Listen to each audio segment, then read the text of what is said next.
নমস্কার, আমার নাম শ্রেয়াংশী।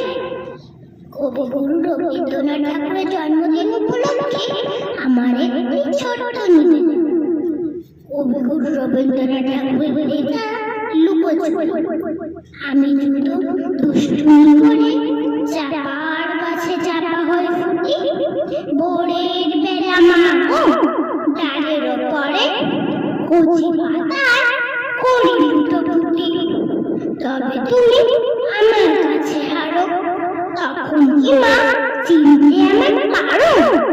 তুমি ডাকো খোকা কোথায় ওরে, আমি শুধু হাসি চুপটি করে। যখন তুমি থাকবে যে কাজ নিয়ে, সবই আমি দেখবো নয়ন মেরে। গাছের ছায়া ঘরের জানালাতে পড়বে এসে তোমার পিঠে কোলে। আমি আমার ছোট্ট ছায়াখানি দোলাবো তো বইয়ের ওপরে আমি। তখন তুমি বুঝতে পারবেন না সে তোমার চোখে খোকার ছায়া ভাসে।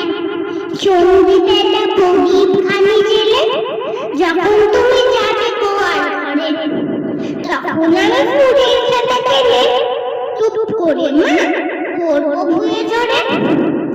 আবার আমি তোমার খোকা হব, গল্প বলো